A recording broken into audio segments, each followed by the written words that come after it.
Meus irmãos, a paz do Senhor Jesus a todos, mais uma vez juntos para exaurirmos um pouco mais acerca do conhecimento bíblico, Evangelho de Mateus, agora no capítulo de número 13. Bastante parábola para a gente poder analisar aqui acerca do reino de Deus. Vamos começar então, capítulo 13, a partir do primeiro verso, onde diz assim: Mais tarde, naquele mesmo dia, Jesus saiu de casa e assentou-se à beira-mar. Logo, uma grande multidão se ajuntou ao seu redor. Então ele entrou num barco, sentou-se e ensinou um povo que permanecia na praia. Jesus contou várias parábolas, como esta. Um lavrador saiu para semear. Enquanto espalhava a semente pelo caminho, algumas caíram à beira do caminho. As aves vieram e a comeram. Outras sementes caíram em solo rochoso e, não havendo muita terra, germinaram rapidamente. Mas as plantas logo murcharam sob o calor do sol e secaram, pois não tinha raízes profundas. Outras sementes caíram entre espinhos, que cresceram e sufocaram os brotos. Ainda outras caíram em solo fértil e produziram uma colheita 30, 60 e até 100 vezes mais da quantidade que havia sido semeada. Quem é capaz de ouvir, ouça com atenção. Verso 10. Os discípulos vieram e lhe perguntaram: Por que o Senhor usa essas parábolas quando fala com o povo? Ele respondeu: Esse versículo aqui é importantíssimo, tá? Inclusive, se você tiver o costume como eu, marque aí na sua Bíblia, faça um- uma marcação para que você destaque isso. Eu gosto muito do marca-texto de giz, onde você não tem aquele problema de passar na folha e a tinta vazar para trás, né? Então, eu aconselho aqui, caso eu não tenha aconselhado para vocês ainda, mas aqui marca-texto de giz ou de gel, acho que é de gel que chama, né? E aí você. Eu tenho alguns, né, que tá no outro cômodo, mas eu tenho alguns e é muito bom, tá? Fica aqui a minha recomendação. Então vamos lá. Pega esse versículo 11 aí e faça umas marcações. Eu gosto do pastor Neemias, ele falava que a nossa Bíblia precisa ter um fogo, um pássaro, uma cruz, uma espada desenhada, tem que ter marcações na Bíblia para que você possa se nortear, né? E esse versículo aqui é de suma importância. Ó.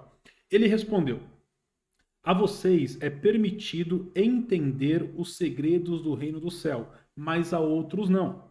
Pois ao que tem, mais lhe será dado. E terá em grande quantidade, mas do que nada tem, até o que tem lhe será tirado. É por isso que uso parábolas. Olha isso. Eles olham, mas não veem. Escutam, mas não ouvem e nem entendem. Cumpre-se desse modo a profecia de Isaías que diz: Quando ouvirem o que digo, não entenderão.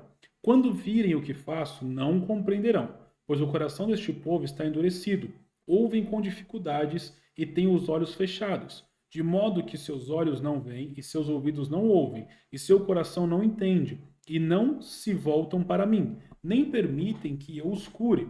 Felizes, porém, são os seus olhos, pois eles veem, e os seus ouvidos, pois eles ouvem.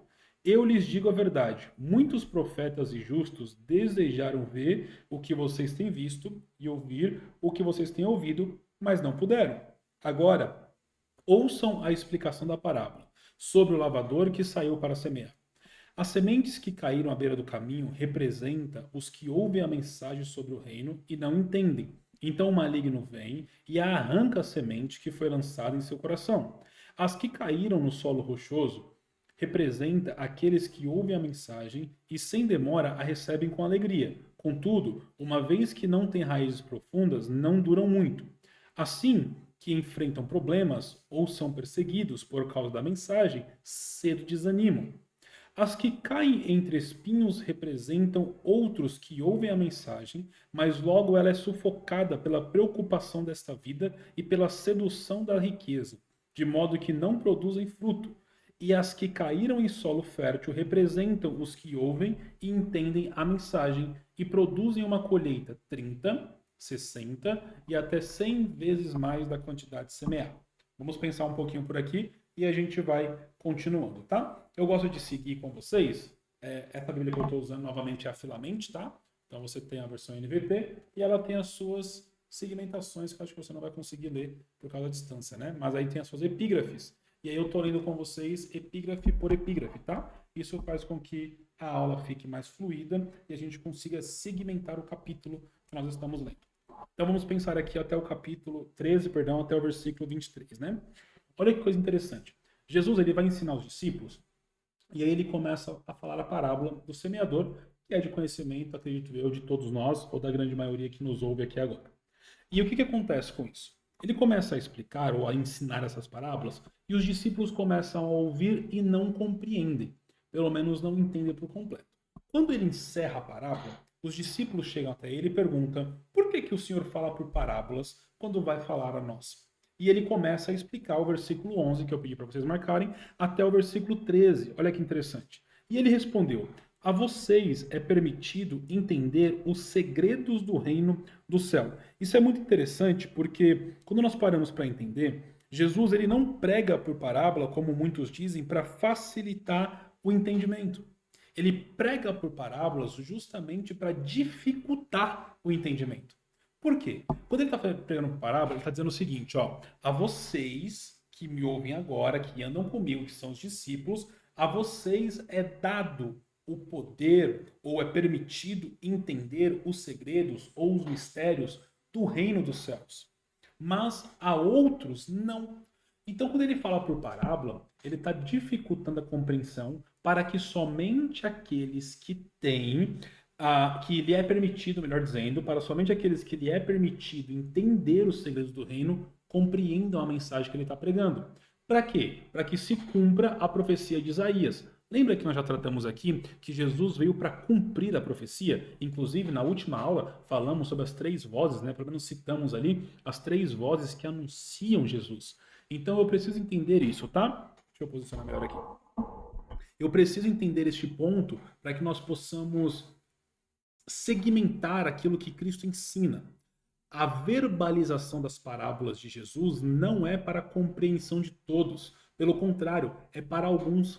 E quem são esses? Os mesmos que ele disse no capítulo anterior, aonde ele vai dizer que os pequeninos, né, ou nós que somos os humildes, temos a graça de receber a compreensão, de entender o que ele está ensinando.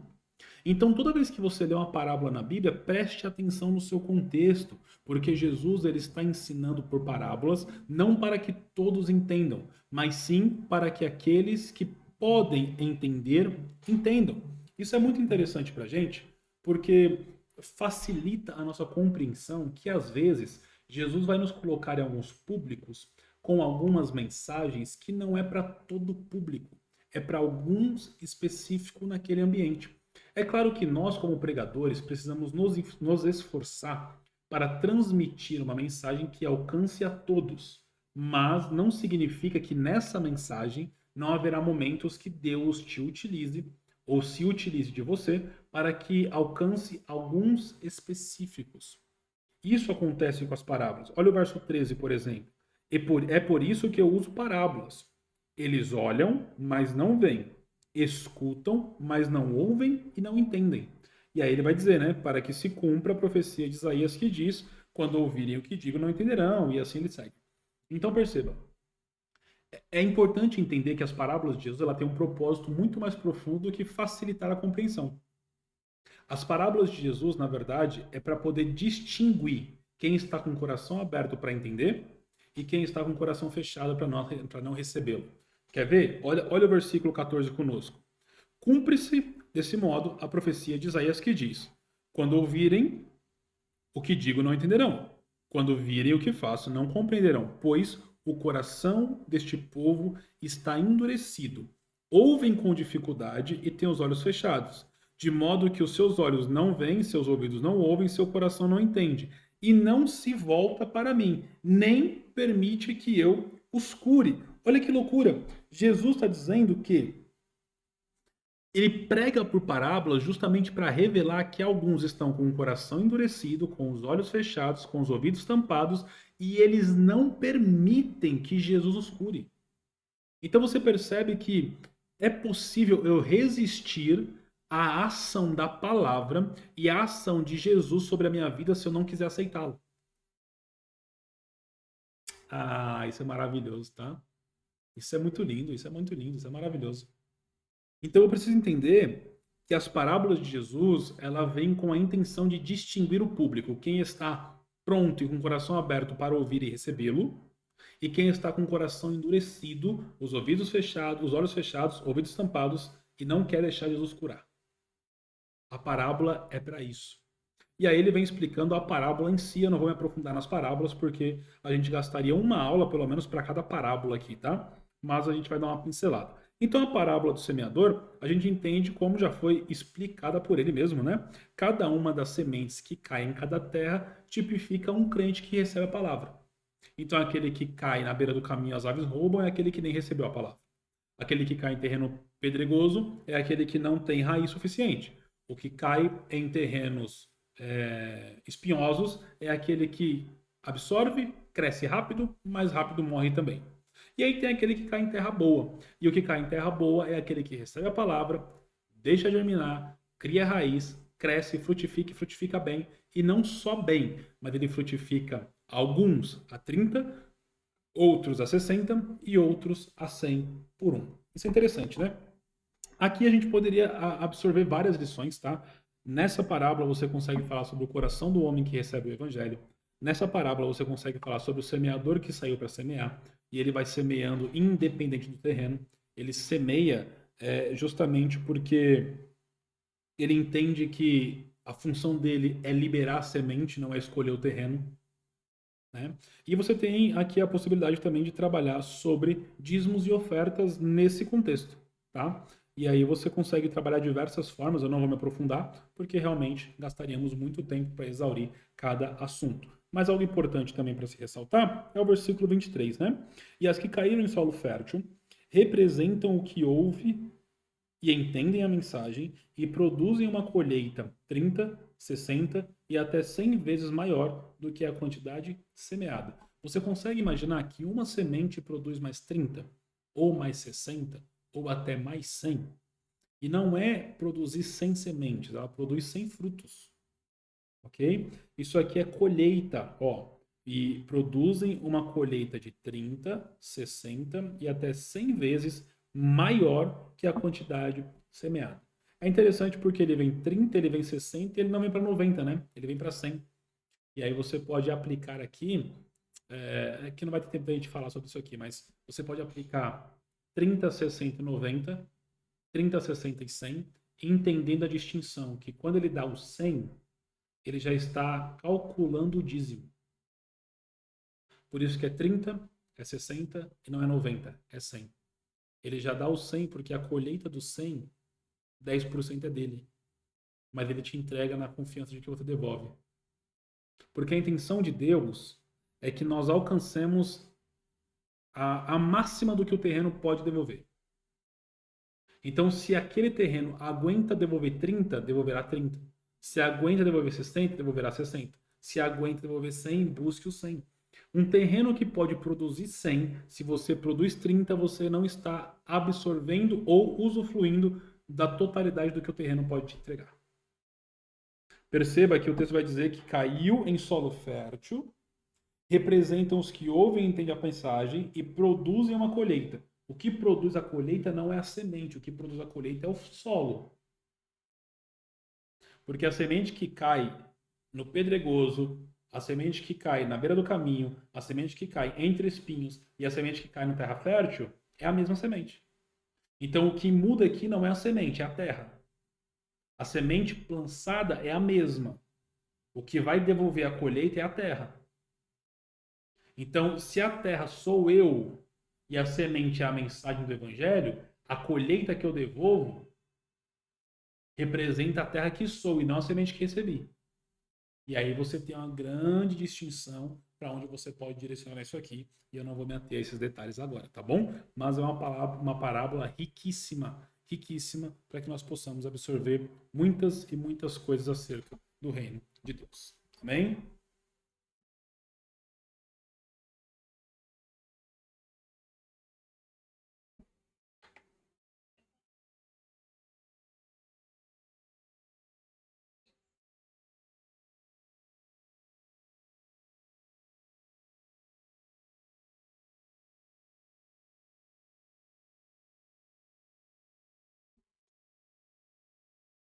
Ok? Então agora vamos para o verso 24, onde diz a parábola do trigo e do joio.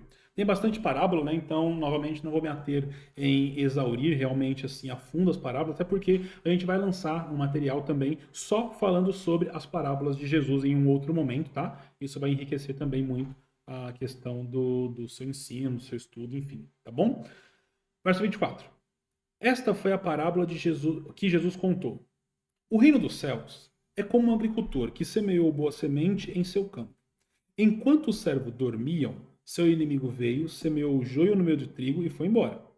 Quando a plantação começou a crescer, o joio também cresceu.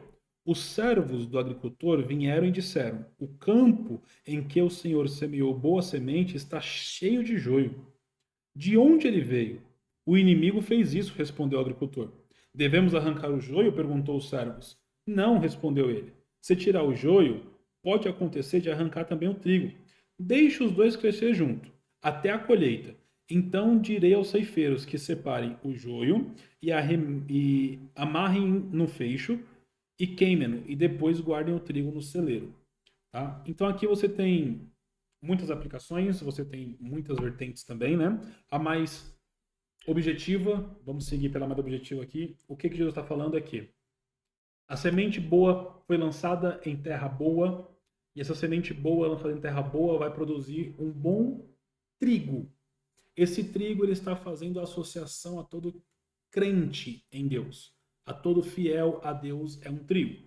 E o joio? O joio foi lançado pelo inimigo, que a gente subentende que é Satanás, e esse joio que foi lançado, ele vai lançar para atrapalhar a distinção de quem é trigo e de quem é joio, ok? Porque a carcaça, né, a casca dos dois é igual, é semelhante. O que muda é o interior. O trigo tem a semente do trigo. E o joio é oco por dentro, ele é leve, não tem o fruto, não tem o trigo. Então, a grande diferença não é só visual. Claro que tem as suas pequenas diferenças quando você olha de perto, mas a grande diferença não é visual. A grande diferença é o interno. Por isso que o dono do campo vai dizer, não arranque, porque pode ser que tentando arrancar o joio, você arranque junto o trigo, na confusão de um para o outro. O que Jesus está ensinando isso aqui? Se a gente aplicar para o contexto igreja, a gente vai entender o seguinte: quando os joios entram no meio de um campo cheio de trigo, eu tenho que tomar muito cuidado para arrancar o joio. Porque pode ser que na tentativa de arrancar um joio, eu danifique o crescimento de um trigo. E por que o dono do campo manda crescer junto? Porque ele sabe que na hora da colheita é fácil identificar quem é joio e quem é trigo. Os dois crescem junto. Um amadurece e gera fruto, e o outro é casca vazia. Eles podem estar no mesmo campo, eles podem ter o mesmo dono, eles podem estar no mesmo terreno, mas a maturidade revela quem é joio e quem é trigo. Então deixa crescer junto, disse o dono do campo. E quando vier a colheita, eu mando os ceifeiros separar o que é joio, amarrar no feixe e lançar no fogo. Isso aqui fala sobre a separação do salvo e do perdido. O perdido é aquele que vai ser amarrado no feixe e lançado no fogo, como se fosse um joio. E o trigo é aquele que vai ser guardado no celeiro, que a gente entende ser o céu, as mansões celestiais, enfim. Também não vou ater aqui aos detalhes, tá? Então a parábola do joio do trigo, de uma forma muito sucinta, é mais ou menos isso aqui que Jesus quer falar. Tomem cuidado na separação do joio do trigo, para que você não tentando arrancar um joio danifique o crescimento de um trigo. Se for preciso, deixe os dois crescerem juntos. Crescendo junto, a maturidade do trigo vai revelar que ele é trigo e a maturidade do joio revela que ele é joio, por falta de fruto, ok? E depois disso haverá distinção de quem serve e quem não serve, do santo, do profano, do salvo e do perdido, ok? E aí nós temos então a parábola da semente de mostarda no verso de número 31. Então Jesus contou outra parábola. O reino dos céus é como a semente de mostarda que alguém semeia num campo. É a menor de todas as sementes, mas se torna a maior das hortaliças. Cresce até se transformar em árvore e vêm as aves e fazem ninhos ou ninho, né, em seus galhos. Isso aqui é interessante porque uma das interpretações que nós podemos aplicar aqui na parábola da semente de mostarda é justamente que a pregação do evangelho, a semeadura, às vezes começa com a semente muito pequena. É uma pequena palavra, é uma pequena ação, é um pequeno evangelismo, uma pequena conversa, e ali você lança a semente. Por isso que ela se compara ao reino de Deus, por isso que ele compara o reino de Deus a uma semente de mostarda, porque é a menor, ela é pequena, mas quando ela cresce, está escrito aí, né? Ó, é a menor de todas as sementes, mas se torna a maior das hortaliças. Ou seja, ela vira uma boa e frondosa hortaliça. Você consegue entender a ponto de as aves, né, virem e fazer ninho nos seus galhos. Então perceba isso aqui.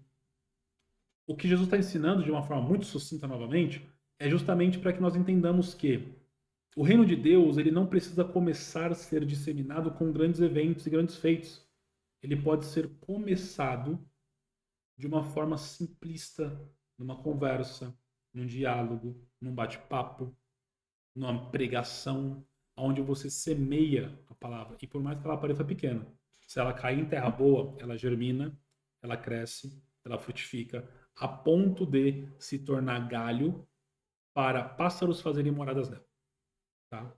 Então, não se preocupem em anunciar o evangelho em grandes feitos, com grandes eloquências, com grandes teologias, profundidades da palavra. Não, não. Gaste tempo estudando a Bíblia sim, mas não deixe que isso impeça você de anunciar o evangelho, porque as suas pequenas atitudes poderão se tornar em grandes árvores. Ok? Verso 33 agora, a parábola do fermento. Jesus também contou a seguinte parábola. O reino dos céus é como fermento, usado por uma mulher para fazer pão. Embora ela coloque apenas uma pequena quantidade de fermento em 3 medidas de farinha, toda a massa fica fermentada. O reino dos céus é semelhante a isso. Uma pequena porção do reino de Deus, da palavra do evangelho, a palavra pregada, a palavra anunciada, tem poder de influenciar toda a massa. Consegue entender isso? Você é capaz de influenciar uma quantidade de pessoas com as suas pequenas atitudes, com os seus pequenos comportamentos, com os seus pequenos modos. Quando você muda o jeito de agir no meio de um povo que faz errado achando que está certo, você acaba impactando quem está à sua volta simplesmente pelo fato de ser quem você é e agir como você acha. Então, faça a diferença.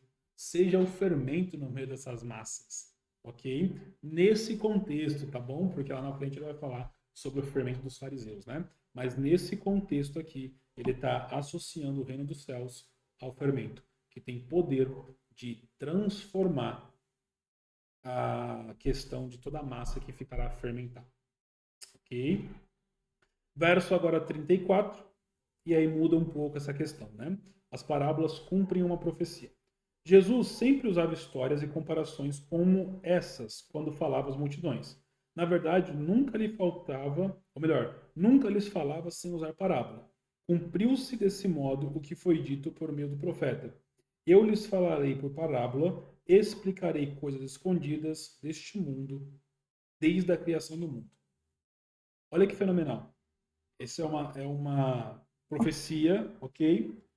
Feita há anos atrás de Jesus, provavelmente Salmos capítulo 7, perdão, Salmos capítulo 78, e lá você vai ter esse ponto aonde Jesus vai anunciar por parábolas às multidões para revelar os segredos ou os mistérios do reino dos céus desde a criação do mundo. Mais uma vez, as parábolas de Jesus servem justamente para distinguir quem está pronto para receber o reino e quem não está pronto para ele. Tá? E aí ele vem com a explicação agora da parábola do joio. Em seguida, deixando as multidões de lado, Jesus entrou em casa. Seus discípulos lhe pediram, por favor, explique-nos a história do joio no campo. Não entendemos isso. Jesus respondeu, o filho do homem é o agricultor que planta a boa semente. O campo é o mundo. E as boas sementes é o povo do reino. O joio são as pessoas que pertencem ao maligno. E o inimigo que plantou o joio no meio do trigo é o diabo. A colheita é o fim dos tempos. E os que fazem a colheita são os anjos. Da mesma forma que o joio é separado e queimado no fogo, assim será no fim dos tempos. O Filho do Homem enviará seus anjos e eles removerão do reino tudo o que produz pecado. Isso é violento, né? E todos que praticam o mal, e os lançarão numa fornalha ardente, onde haverá choro e ranger de dentes. Então os justos brilharão como o sol, e o reino de seu Pai. Quem é capaz de ouvir, ouça com atenção. Então ele está explicando justamente o que a gente acabou de falar, que existe essa distinção, essa separação do salvo e do perdido, do justo e do injusto, do santo e do profano, de quem é de Deus e quem é do diabo. Ok? 44. O reino dos céus é como um tesouro escondido que o homem descobriu num campo. Em seu entusiasmo, ele o escondeu novamente. Vendeu tudo o que tinha e, com o dinheiro da venda, comprou aquele campo. Isso aqui é legal, né? Porque o homem percebeu a valiosidade do terreno. Olha isso. Ele percebeu a valiosidade do terreno, o valor do terreno.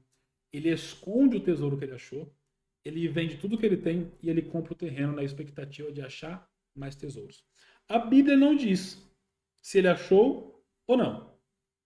Pelo menos não nesse texto, ok? Então, mas o que eu preciso entender é o seguinte: quando eu entendo que há a possibilidade de achar tesouro no meio do campo, eu preciso me empenhar em buscar mais tesouros. O campo é o mundo, os tesouros são as almas. E eu preciso entender que, a partir do momento que Deus me dá um campo, e nesse campo eu encontro tesouro, eu tenho que me dedicar a cavar mais, a buscar mais e encontrar mais tesouros. Por isso que ele vende tudo e compra o campo. Porque ele quer alcançar mais tesouros. Talvez nós precisamos entender um pouco acerca disso. A atitude desse homem é abrir mão de tudo para no campo buscar mais tesouro. Às vezes, nós precisamos abrir mão de algumas coisas para que no campo, que é o mundo, possamos alcançar mais tesouro que são as almas. Tome cuidado com isso. Não deixe que as coisas do mundo acabe roubando a direção que Deus te deu acerca de algo, acerca de um lugar, acerca de alguém. Tá? 45. A parábola da pérola. O reino dos céus também é como um negociante que procurava pérolas da melhor qualidade. Quando descobriu uma pérola de grande valor, vendeu tudo o que tinha e, com o dinheiro da venda, comprou tal pérola. Perceba, quando eu encontro algo de grande valor, eu sou capaz de abrir mão de tudo que tenho para abraçar isso que é de grande valor. Ele está falando do reino. Eu vou abrir mão de tudo que já tenho conquistado para abraçar o reino que me é proposto. A parábola da rede de pesca. O reino dos céus é ainda como uma rede de pesca que foi lançada ao mar e pegou peixes de todo tipo. Quando a rede estava cheia, os pescadores a arrastaram até a praia. Sentaram-se e juntaram os peixes bons em um cesto, jogando fora os ruins. Assim será no fim dos tempos. Os anjos virão e separarão os perversos dos justos, e os lançarão na fornalha ardente, onde haverá choro e ranger de dentes. Vocês entendem todas essas coisas? Sim, responderam eles. Então aqui está muito autoexplicativo, né? Ele realmente faz a separação. Eu preciso entender que o reino dos céus, ele existe, e nele existe uma distinção. Não vai herdar o reino dos céus qualquer tipo de comportamento, qualquer tipo de postura, qualquer tipo de pessoa. Na colheita, ele colhe o trigo, ele colhe o joio. Na pesca, ele pesca todo tipo de peixe. Mas haverá uma separação. Peixe bom e peixe ruim. Joio e trigo.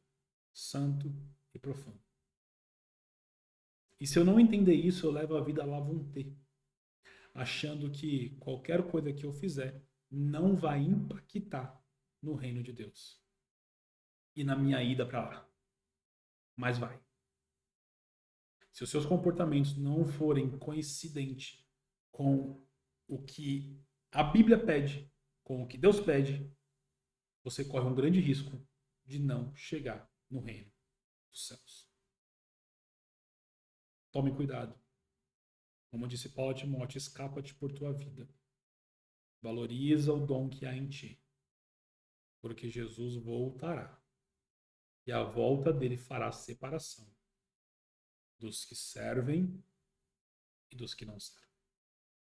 Ainda que não se acredita por muitos, ainda que por muitos seja desacreditado, retificando a minha fala, ainda que por muitos sejam desacreditados, ele está voltando.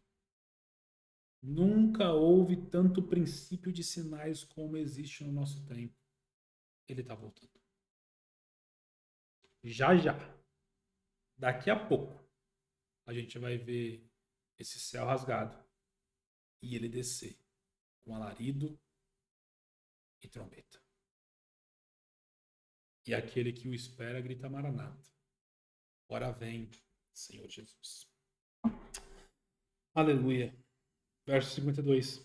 Então ele acrescentou: todo mestre da lei que se torna discípulo do reino dos céus é como o dono de uma casa que tira seu tesouro. Perdão. Verso 52. Então ele acrescentou: todo mestre da lei que se torna discípulo do reino dos céus é como o dono de uma casa que tira do seu tesouro verdades preciosas, tanto novas como velhas. E aí ele está falando aqui sobre a conversão do mestre da lei, né? Quando ele sai do legalismo, quando ele sai da religiosidade e ele abraça a verdade do reino dos céus, ele consegue extrair deste lugar coisas boas. Ah, isso é lindo demais, porque isso vai acontecer com Paulo lá na frente, né? Paulo é um grande mestre, é um grande doutor e é perseguidor da igreja, mas quando ele é abraçado por evangelho, quando ele é abraçado pelo reino, ele começa a se tornar um grande implantador de igrejas. Paulo, quando sai para perseguir as igrejas, ele sai carregando cartas. Depois do encontro com Jesus, Deus não retira as cartas de Paulo, mas as transforma. Então ele deixa de carregar cartas de perseguição e começa a escrever 13 cartas do Novo Testamento, aonde vai dar instrução, condução e salvação. Deus é grandioso. Deus é grandioso. Verso 53, a gente encerra agora o capítulo 13. Quando Jesus terminou de contar essas parábolas, deixou aquela região e voltou para Nazaré, cidade onde tinha morado. Enquanto ensinava na sinagoga, todos os admiravam e perguntavam de onde lhe vem a sabedoria e o poder para realizar milagres? Não é este o filho do carpinteiro? Conhecemos Maria, sua mãe, e também seus irmãos, Tiago, José, Simão e Judas. Todas as suas irmãs moram aqui entre nós. Onde ele aprendeu todas essas coisas? E sentiam-se muito ofendidos. Então Jesus lhes disse: um profeta recebe honra em toda parte, menos em sua cidade e entre sua própria família. E por causa da incredulidade deles, realizou ali apenas uns poucos milagres. Jesus está sendo rejeitado literalmente, né? Pela cidade de Nazaré, pela região de Nazaré está rejeitando ele, e eles estão inconformados de saber. Porque uma coisa, galera, é você ver alguém de fora que vem para sua cidade, mas ele já vem com uma bagagem de ser alguém grande, ser alguém importante, ser alguém que realiza, ser alguém que faz. Outra coisa é você olhar pro Joãozinho que cresceu com você e você vê o Joãozinho se destacando muito, o Joãozinho operando muito, o Joãozinho fazendo muito, e você achar isso normal. Porque a maior facilidade do ser humano é a comparação. E aí, quando a gente olha pro Joãozinho e a gente começa a ver que o Joãozinho está se destacando mais que a gente, está crescendo mais que a gente, está fazendo mais que a gente, está operando mais que a gente, está conquistando mais que a gente, está indo além do que a gente está indo, nós somos capazes de descredibilizar o que o Joãozinho está fazendo. Cresceu comigo, não pode ser. Jogar a bola junto, não pode ser. por isso que tem pessoas, é por isso que os coaches hoje em dia, né? Uma coisa que eles falam muito é: para você crescer, você precisa sair do bairro que você nasceu, da cidade que você nasceu. Mude para longe, vá para outros lugares, porque querendo ou não existe uma verdade nisso. Como Cristo disse, um profeta recebe honra em toda parte, menos em sua cidade e entre sua própria família. É muito difícil você ganhar reconhecimento e aplauso durante o começo. É muito difícil você ter apoio no começo. Mas quando as recompensas começam a chegar, e é lógico que eu estou jogando tudo para um âmbito natural, ok? Não estou falando de ministério apenas, estou jogando para um âmbito natural, vida, vida, vida, vida, vida. Quando você começa a ter as recompensas do seu trabalho, do seu esforço, da sua conquista, do seu crescimento, vão começar a descredibilizar, e não é por maldade, é porque eles se comparam e eles não aceitam que você tenha se despontado tanto comparado a eles. E é por isso que eles sempre vão tentar te puxar de volta para o ambiente. É por isso que tem ambiente que você não cabe mais, cara. É por isso que tem ambiente e amizade que não te cabem mais, mano. Você precisa abrir mão de alguns lugares. Você precisa abrir mão de algumas companhias. Você precisa abrir mão de alguns ambientes porque você cresceu e esses ambientes não são mais para você. Essas amizades não são mais para você. E eles te tratam bem porque eles não querem ver você indo embora. E não é indo embora no sentido de amor. Eles não querem ver você indo embora crescer. Eles não querem ver você fluir. Eles não querem ver você se desenvolver. Então eles querem que você fique preso, porque eles não crescem e, consequentemente, também não querem deixar você crescer. É por isso que o povo de Nazaré ficou indignado. Tá lá, ó, na verdade, verso 57 não é nem indignação. Eles ficaram ofendidos, ó, e sentiam-se muito ofendidos. Só porque Jesus ensinava com grande sabedoria. Nem todo mundo que te viu nascer merece te ver crescer. Que Deus te abençoe. Espero que tenha sido uma aula edificante para você. Espero que tenha sido reflexões importantes para sua vida, ministério, o seu dia a dia. Que nós possamos juntos nos encontrar na próxima aula, na próxima reflexão. Mateus capítulo 14. Até a próxima. Paz.